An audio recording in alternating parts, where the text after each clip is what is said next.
Hi everyone, welcome to the SIG Node weekly meeting, March 12, 2024. We have 4 topics on the agenda today. So first off, Kevin, you want to talk about the image pull back off issue?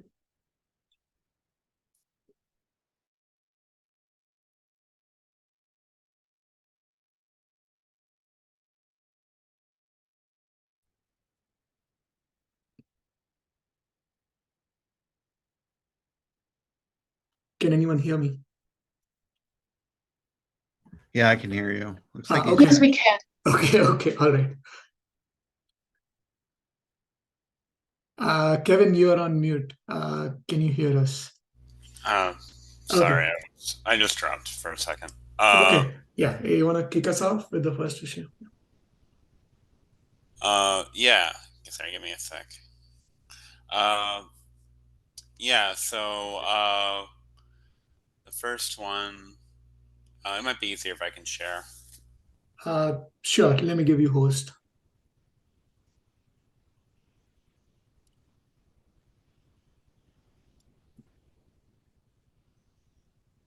All right, can you try now? Yeah.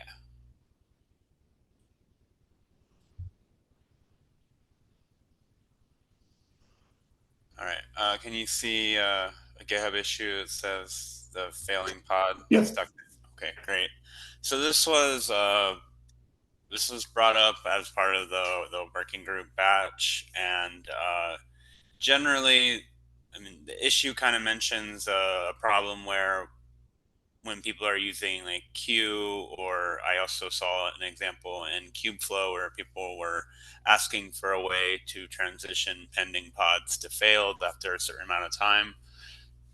And I wanted to bring this up to SIG Node because I think this really this is a feature request for SIG Node, but one of the requests was to put an upper limit on the amount of times that we retry pulling images, and then try to transition the pod to failed as a way to keep capacity on your cluster. There was some discussion, and really I think the main reason I'm bringing it up here is there was sort of hesitation on whether or not they could bring this up as a KEP, because they wanted to know if this is something that SIG Node would entertain as a potential feature. And you can see another use case was from Kubeflow, just someone asking the Kubeflow community about this one. And yeah, and so generally I think the main ideas are, I would think it would be a limit on how much we do the image pull back off, and then once you hit that, I think we would want to probably use the evict API to transition the pod to failed. At least that seems to be the only approach that I could think of that I saw in Kubelet for forcing a pod to fail. +1 to add the upper limit. This is done, sorry. It done. Yeah, you're good. Okay, so I'll bring it up to the group, or to that issue, that I think it's a valid feature for SIG Node for someone to pursue. Yeah, this also sounds similar to the one where people have said even for like crash back off, right? If we should have an upper limit on how many times we retry. So maybe we need to cross check and see what the specific use cases were in that case. Yeah, that's a good point. I think from what I looked at the code briefly, I think we're using something in client.go for the image pullback off, so it might be maybe it could be handled for us if we, because I don't know if we're actually handling that in Kubelet ourselves. It might be something in client.go that we're actually using, at least when I looked at the Polar code. But I'm not as familiar with that area. But I'll just bring it up that this is something worth pursuing, and it's open for someone to pursue. Sounds good. And I have another one. So I've been doing a lot of work in the eviction tests. Let me go ahead and just share. I'm gonna share the full screen. So for those that don't know, our eviction tests have been failing for quite a long time, and there's been a wide range of problems with them. I think from like a year ago, someone pointed out that PIDs were actually returning 0 process count for both cryo and container RD. So that's the reason why we see a lot of these consistent failures with PIDs, and there is a PR up for that one. But another area that I've found is that happens, and I saw it more when I was testing the split disk approach. But generally, we have this. We treat the stats gathering as best effort, and essentially, if there's ever any kind of network failure or stats, or if a stats is missing, we actually evict the pod that well, this will rank the pod so that it will be most likely up for eviction over another pod.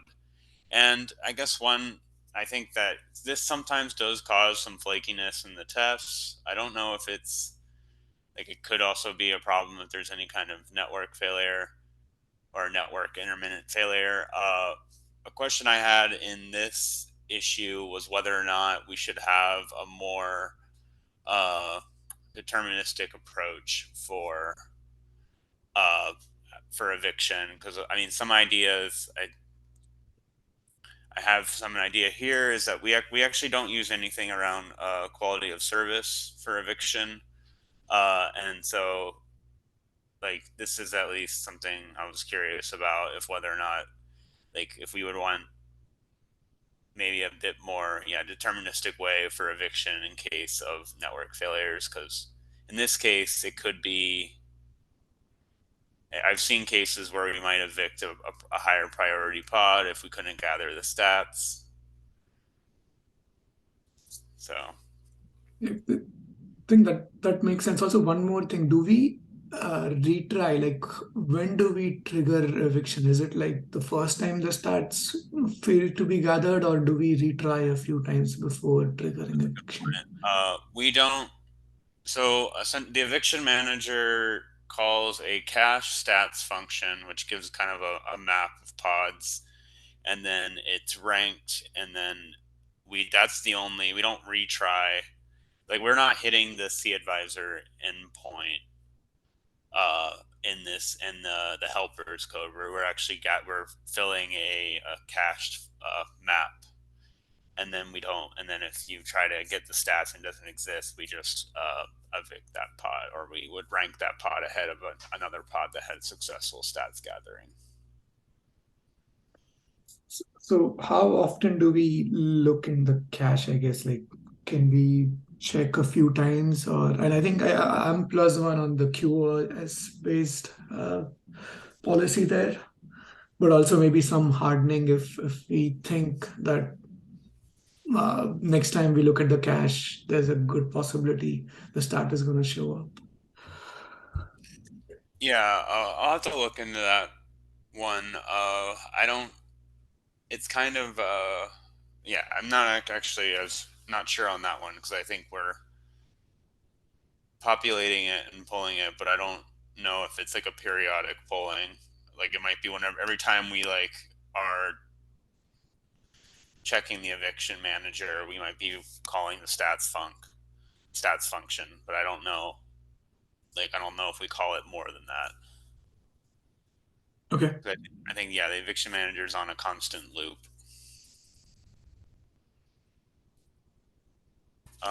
Okay. Any I'll more look thoughts? How Yeah. sounds like the eviction condition it is simulated here.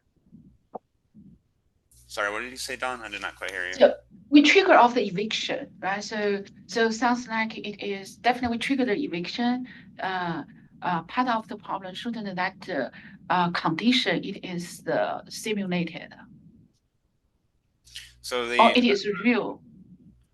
So I mean, like what I'm seeing in the tests would be there's pressure, there's disk pressure or PID pressure, and then we know that there's a problem, and then we rank the pods, and then we evict the first pod in the list. But if there's a if you fail to get stats for one of those pods, we rank it higher to be evicted, and that can potentially like the tests will I'll see some flakiness around evicting a test because of the or because of a stats failure rather than actually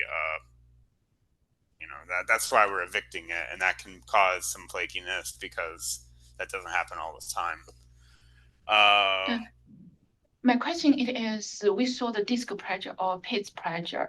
Those pressure is the faked one, right? So simulated one. If I remember correctly, I forgot how. In the end-to-end tests, they are legitimately pressured.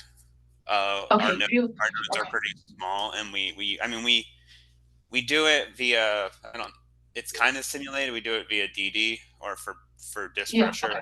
and then PIDs we actually do start a pod that launches a lot of processes. So they are at pressure. The unit tests do simulate pressure, but the VMs that we're running these on are at pressure. Okay.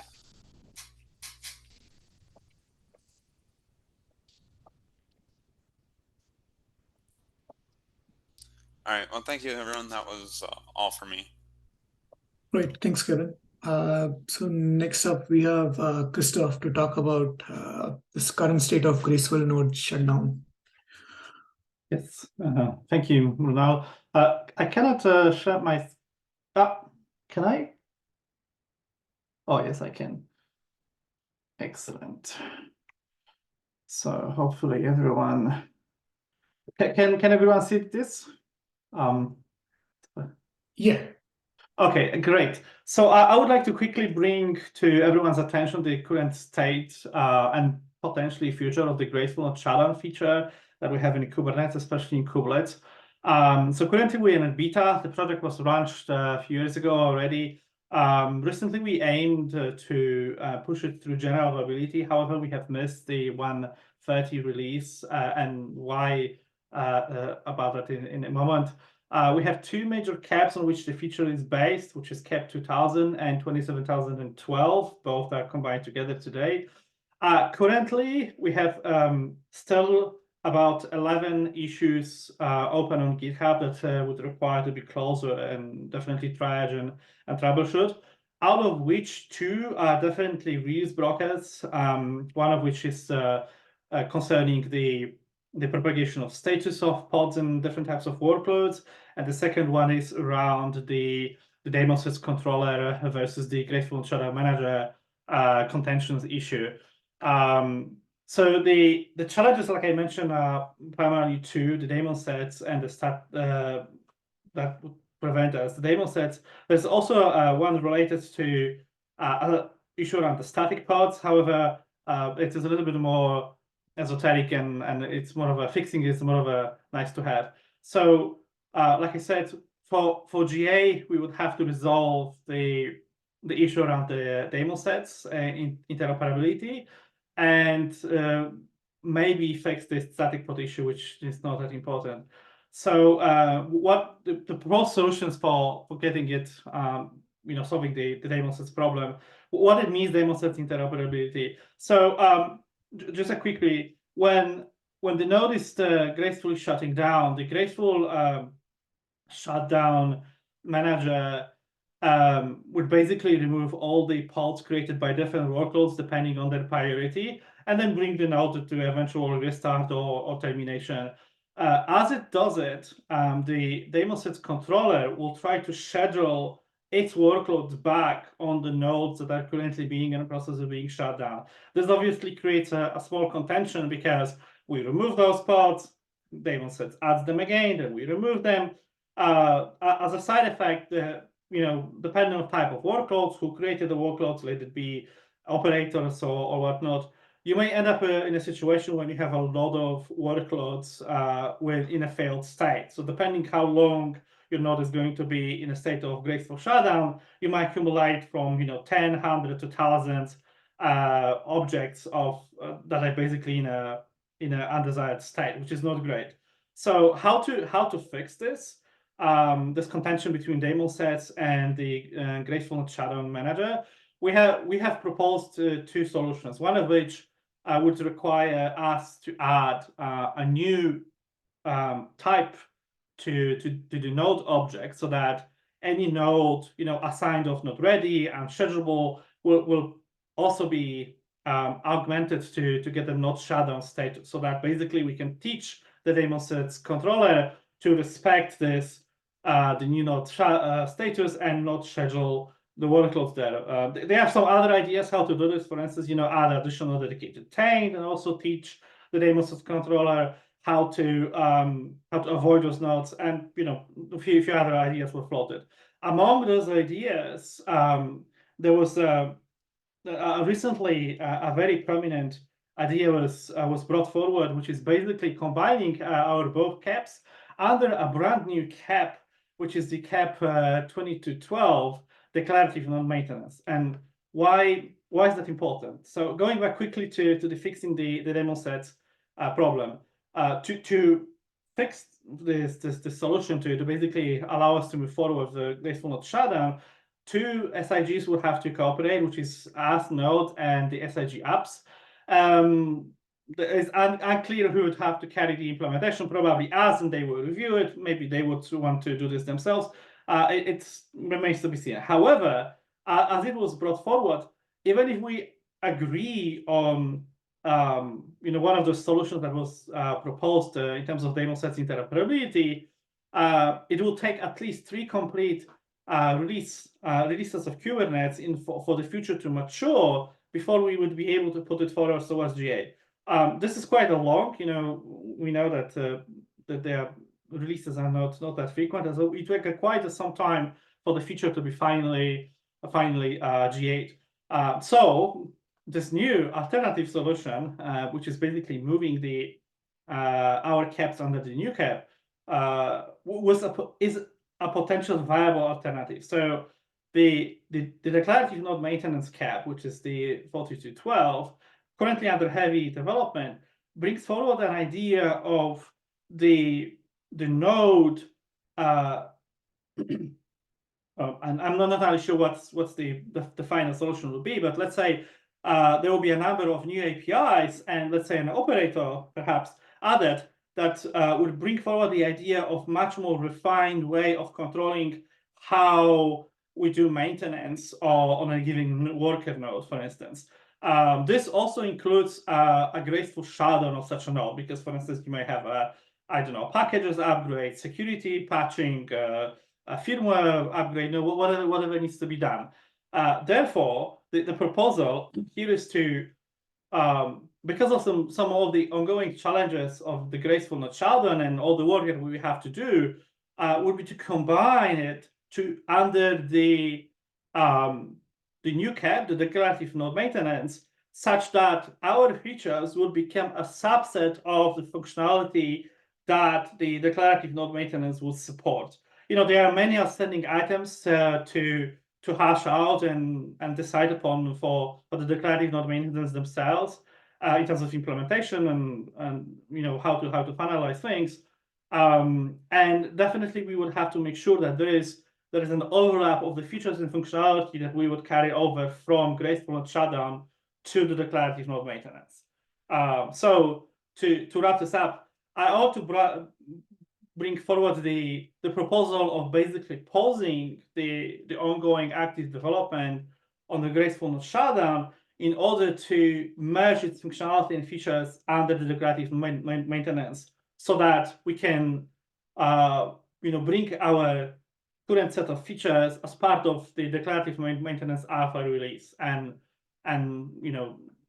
solve all those ongoing problems that we face in the graceful node shutdown that the declarative node maintenance implementation would also have to deal with, which is evicting pods, daemon sets, replica sets, and so on and so forth. So this is what I wanted to talk about in terms of this idea. we have on a call Philip from the SIG apps who's working actively and tirelessly on the declarative node maintenance. I know that he has a lot of ideas about how to make it possible for the graceful node shutdown features to be incorporated in the declarative node maintenance cap. So I'm quite positive, and having worked with SIG apps folks, quite sure that we can make it happen and we can solve all those challenges while we carry the functionality over from our cap to their cap. That's it from me. Questions?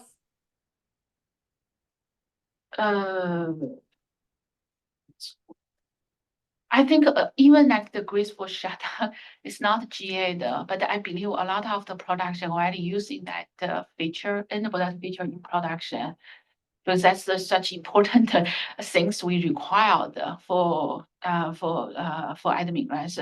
So here's my personal opinion. Please, just my personal opinion. I'm okay to temporarily pause graceful shutdown feature. So, but the requirement for this new feature as the replacement have to make sure there's no regression, and also to come up, take that graceful shutdown, need to understand the current integration, the production. I mean, many vendors may using that feature. You need to understand how they are using that feature and make sure we take care of those kind of things so they have the smooth transition. So that's kind of have to fix. But on the other hand, we cannot pause forever, right? So also because we need to have the timeline, right? So when maybe some like duration we can upfront defined, say like the one release, we are not move forward graceful shutdown, stay at the beta, or maybe 2 releases. We need to upfront define and announce to the community, and also in this, you just share like the cap, your cap under this one, and make those kind of things clear as the requirement. Understand the graceful shutdown, and we temporarily pause off the graceful shutdown until we solve those problems. So something like that. Yeah. So, go ahead, Ronald. Yeah, I think Don, I agree. So like we are also using graceful shutdown, and I'm motivated to get that to GA. So one thing I had in mind is, does it make sense from a node perspective to also do the node status, or we want to maybe work with the new cap and see how it will solve this issue? I mean, only if it is solving the issue, then we pause. Otherwise, like we'll be stuck in this limbo forever. Yeah, we definitely have to get it into the state where at least two major blockers that I mentioned are resolved, because it also stops us. I work with Munral, so stops Red Hat basically from deploying this feature to our customers, and we also have customers who ask for this use case. So yeah, so either we find a way how to move forward with addressing the problems that the graceful node shutdown has at the moment, and we fix them, and we find a way to iterate quickly in terms of releases, so we don't have to wait for it forever, or we basically iterate quickly together with the SIG apps under the new cap. That's the idea.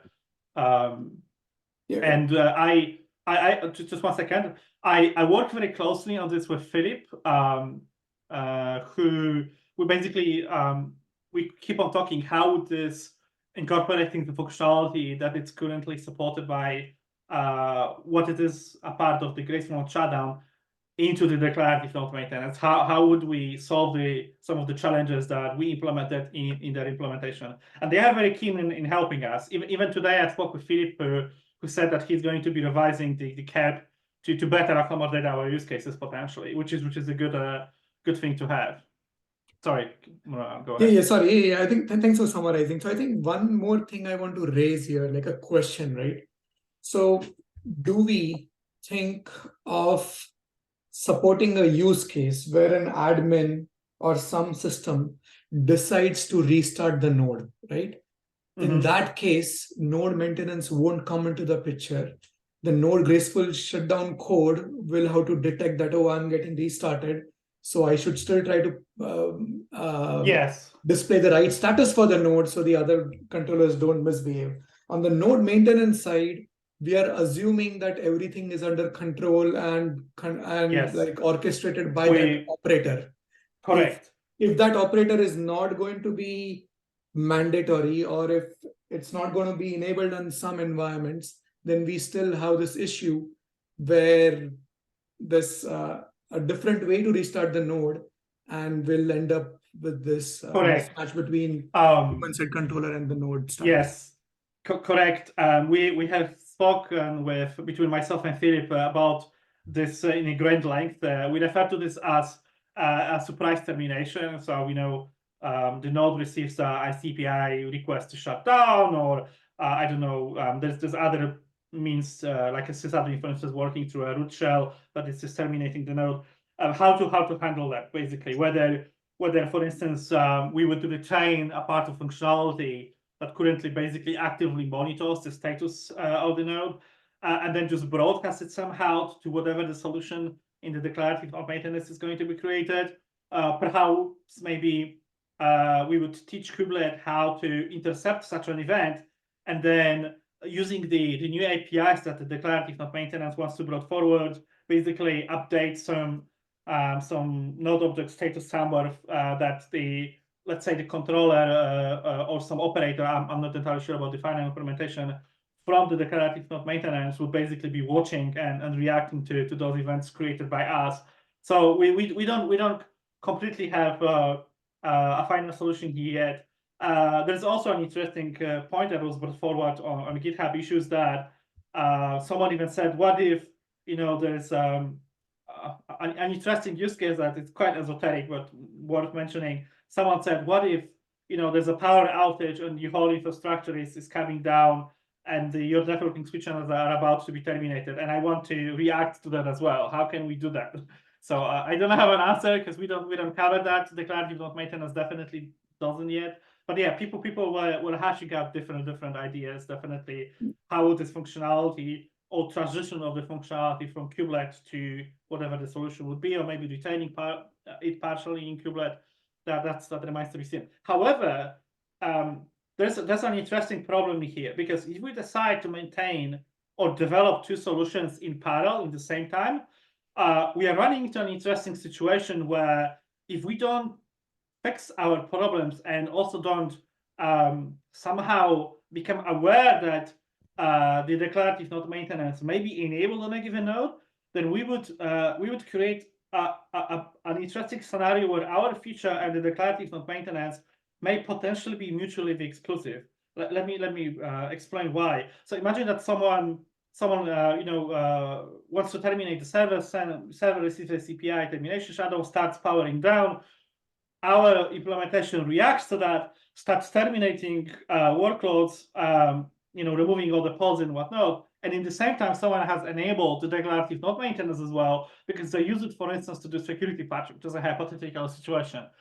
And what we would do, we would terminate the declarative node maintenance as well. So we're basically, technically, those two features eventually will start overlapping in terms of what is the purview? How would they work? Should we somehow exclude the pods and operators running by declarative node maintenance, or should we basically keep on killing everything with extreme prejudice like we do now? It also remains to be seen. That's why the proposal is to bring the features together under one solution that would not create weird constraints that are also not really allowed in a Kubernetes ecosystem. Like, we don't have features that are mutually exclusive, as far as I know. It's not really a thing. So yeah, interesting challenges there. Yeah, I think makes sense, and I think I suspect that we may not be able to get rid of the code that we have for the graceful shutdown. Yeah. Like, for example, what about spot instances, right? Like, someone really want to involve the node maintenance operator in that case? So maybe there's a path where we have to still add a new node status while figuring out how it works well within node maintenance operator. Yes. Philip, do you have any opinion? Because I know that you are here. Oh, yes. Go ahead. Yes, I have. So one thing to say is that we would like to push for this feature to be in core Kubernetes, because like a lot of controllers and even the application owners will depend on this functionality. So like this functionality, we are trying to implement like by default, it should be more graceful like shutdown of applications than the Node graceful shutdown is offering, because you do not have like sets of applications and you are not waiting for like the application to tell you if it's actually migrated or removed the pod. There is just a set timeout. So this feature should be like more graceful by default. So like we would like the application owners to depend on this feature to know that their applications are migrating from nodes properly or shutdowning properly. So like this is one of the main reasons we want this to be part of the core Kubernetes. So we can wire all the components to depend on this feature. And that's why also we if you use this, there should not be like a if you use this before the graceful node shutdown, there should not be any regression, because it should be more graceful. So, but there should be, and like we would like to have also opt-ins to make the feature more potent. So this would also include the daemon sets and maybe potentially the static pods, and have like different scenarios, or like a maintenance plan, if you will, that you can specify like how the maintenance should be progressing and what kind of applications should be terminating first and which ones second, and potentially like because and also, as you said, there is a different solution from how to solve the daemon set issue is setting the status to the node. So this would also mean that the daemon set controller would have to depend on these two features, and we would like not to duplicate the effort. So potentially, like the status itself is fine, but the trigger action should be through the node maintenance object. So we would like to have like different different kinds of initiators or roles who will create the node maintenance. So you can it can be created by the admin, or it could be also initiated by kubelet. And we also want to support a use case where a descheduler or some other descheduling logic can hook into this mechanism and can like initiate the migration or removal of applications from nodes. And like the application developers can depend on this, and they know even if their application is asked to evacuate from a node, it can be from different kinds of sources, but like the contract we will be proposing, the application can depend on this contract and can migrate safely. Right. So I think definitely like the idea where you're coming from, but I see the node maintenance stuff is all like top down when you are in control, and I see the graceful shutdown as trying to protect you when things go out of control. So I guess like we can definitely like figure out the cases and see how these two fit together and can work together. Okay, cool. So my question would be to all the main stakeholders. I suppose it's us, it's Tim at Google, and some other people interested in this feature. What would be the path forward going right now? Because we definitely want to get this feature to through GA. We want it to be mature. We want it to be working as intended and stable. We definitely have to get the cooperation from the SIG apps, because they own the daemon sets controller component, and we have to modify it. And Philip mentioned that they would rather avoid duplication of efforts. So either we implement the solution that we can leverage in our solution and also work for the declarative node maintenance, in terms of daemon sets and, for instance, controlling how they schedule the pods on those given nodes that are terminating, or we would have to basically accommodate to two solutions, which I got a little bit of a pushback from the SIG apps already, because there are people who have strong beliefs that because of how daemon sets supposed to work, we shouldn't be doing that. We should actually allow those workloads to be scheduled, because that's what daemon sets were created for. You may have a networking bits, monitoring and alerting that's supposed to be running on those nodes, even though node is terminating. So there's different views and opinions. We also have a different take on what the declarative node maintenance should be doing. And in our view, because we are responding to an event, we want to basically terminate all the pods from all the workloads gracefully, preferably as soon as possible, and then allow nodes to carry on whatever it's to be doing, whether terminating or rebooting. But to do that, we have to solve some of the problems together. So I would love to be able to have two solutions if we can fix the problems somehow so that work for both sides. But if not, then what's the path forward here? So I think maybe we just have explicit goals for how this new work will help unblock node graceful shutdown to GA, and we capture it as part of the announcement. And then we see like which solution makes sense. I mean, I don't think we'll get to the solution on this call. But yeah. So we can take it. I mean, so anyone, any questions, any opinions? No? Yeah, I'm sorry that we have a new state of the cap. The cap is not updated yet. I hope to update it soon, and I can put a section which concerns the graceful node shutdown in my cap, and maybe we can also synchronize what to do about that. Yep, I think that sounds like a good next step. Thanks for that. Yeah. Before I wrap up, just final question to the Google folks in the meeting room. What do you think, Dawn, about this? What's you just share the people raise the concern, the daemon side, all those kind of things. I share the same concern. I from my perspective, I don't understand why we care the daemon side. Doing that node termination, why I care about daemon side is running or not running. They got the graceful shutdown signal, and they should be easier. Daemon side implementation also should be easier, graceful terminated, and the persistent state, if needed, always just go crazy. and because the user workload already graceful shutdown, evicted, all those kind of things.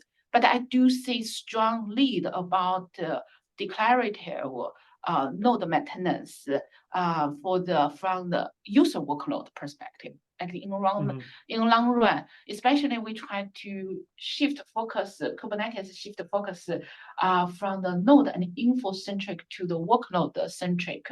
This year, I do see this is needed is in the gap, but I also clearly heard Manu's concern.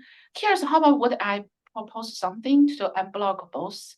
So we continue migrate to promote graceful shutdown to GA, but by default, we can think about everything's using this, at least at this moment, using the declarative node maintenance will disable. Those two features not compatible, disable node graceful shutdown. So then you disable node graceful shutdown, so then your development and that without node graceful shutdown. So we make this is like the PEP and make sure node your new feature is compatible with the node graceful shutdown, maybe like the beta requirement. And is that okay? So the unblock you move forward from the alpha, and so also your test can move forward, the end-to-end test, and the graceful shutdown also have the space to promote to GA. Eventually, there's another alternative way, right? So, but there's the cases just like the Manu said, there's the coexist. for sometimes maybe even much longer time. I'm not sure. This is what I'm thinking at this moment. I heard both sides. Yeah. No worries, no worries. Okay, thank you so much. Thank you, everyone. I'm yielding the room to the next speaker. Thank you. Yep. Thanks. Yeah. Thanks for raising this issue. And yep. Thank you. Yep. All right. So the next one is calculate score by Honjia. Are they on the call? Yes, can you hear me? Yes. Do you want to share something? Should I give you host? Yeah, please. Thank you. Okay. All right. All right. You should be all set.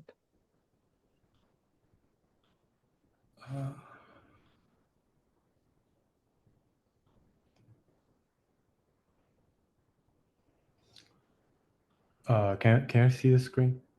Yes. Okay, so I asked a few folks from SIG Node team to help me reopen this Git issue, but my take is a little slightly different than the original reporter of this issue. So recently we are doing some reliability work on to run stress workloads on Kubernetes node to see how much reliability there is and how can we make sure it's still healthy running. So we run a lot of workloads, and each workload requests a lot of memories or CPUs based on the type of stress. So we noticed one thing where the system pods, because we are integrating other partner teams, so we have some important system pods running inside of Kubernetes cluster, and the stress pod we're running is considered as customer workload. And that's why we want to simulate like the worst case scenario where customer deploy hundreds of workload and they all request a lot of stuff.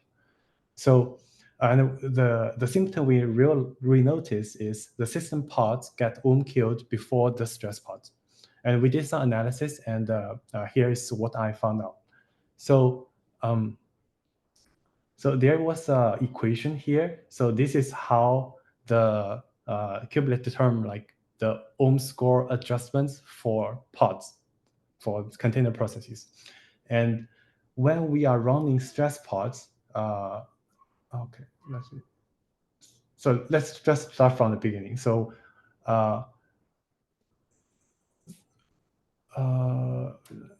so we realized the stress pods can actually have lower score than the pod that have higher priority class. And this is expected based on the implementation. As I mentioned, this is a calculation.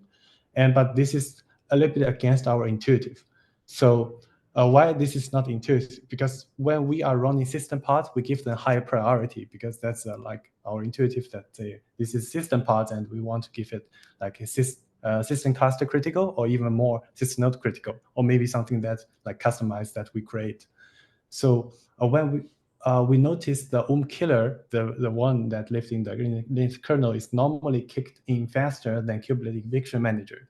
So if the score adjustment cannot reflect the priority class, then the killer may kill pods with higher priority class first, then get to the lower priority.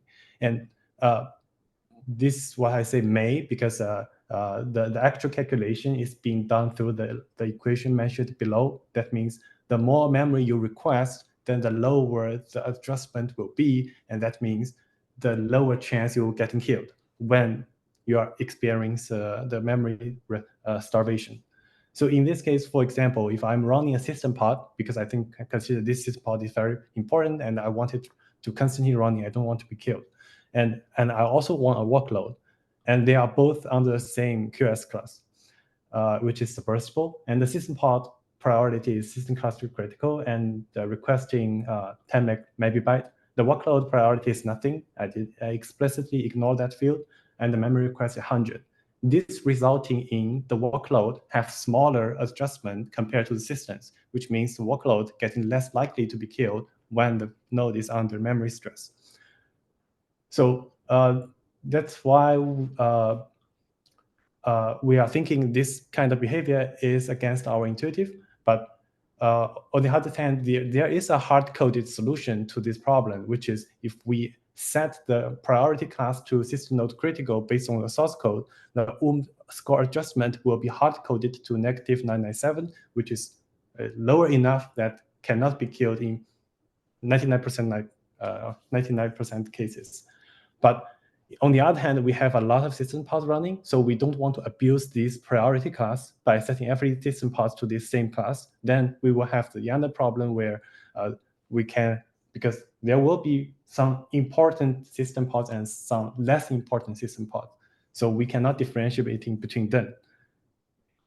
If we set all the system pods to have the same priority class, system node critical, then the score adjustment will be the same, which is -997. But there is another part in the Linux kernel where they determine the score. The score is the amount of memory is being used plus adjustments. So if the adjustment is the same, then the pods utilizing more memory will get killed first. So in this case, let's say the very important system pods consume a lot of resource simply because it's trying to do a lot of important jobs, and it will get killed first.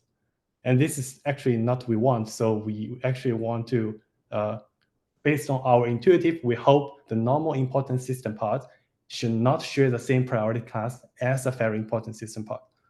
So I want to raise up to SIG Nodes to see if there are any, do you think this is a valid concern here? We can make some improvement in the future. I know the adjustment have a higher rank. It's actually a 2000 number from -1,000 to +1,000. So there are a lot of ranking there. So if we want more granularity, we actually can fit more different level into there. So I want to see what the SIG Node team thought.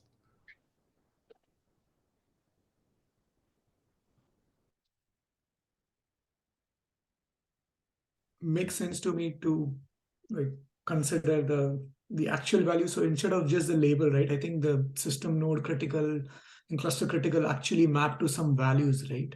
And then people can also create their own classes with different values. So does it make sense to actually look at those values? I don't know like how they should map exactly, but maybe we can explore that. I don't know like if this was discussed in the past. Maybe Dawn has that history. I +1, what do you say? I know +1 what you proposed here. Thanks for looking into this in details. And I told, yeah, just like what do you say? The score and plus about how quickly kernel can reclaim of the memory. So it's not just one dimension, right? So kernel try to kill. There's the multiple dimensions. So adjust is just one. So they definitely have the space for us to improve. From day one, we know that one. It's just I'm looking forward if you have time to look into this one or and give us the proposal. Yeah. Oh, okay. So and another thing it is can help us actually help us to improve utilization. Actually, there's a lot of time in the quality of the services. I think in Kubernetes, initially we claim we want to improve of the overall utilization, but those efficient work, what you propose here actually is how better to share those memory resource, so can eventually help that one.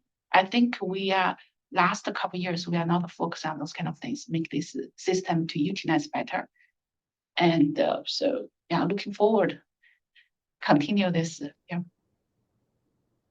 Okay, I see. So just to summarize here is what I'm thinking is because right now there's only one exception, which is system node critical will map to this value, the -997, and we are trying to explore other ways where the priority class can be reflected in certain ways in the final adjustment, where higher priority will result in less likely to be killed. Yes. Okay, sounds good. In the meantime, I don't know, is there any design related to this so I can read upon like original place why we determine like memory request is a good criteria to determine the adjustment? Like, let me dig into. I know I also see the Yuji also response here. Let's dig into the old design. I think Manu also maybe we can dig into the old design and share with you the consideration.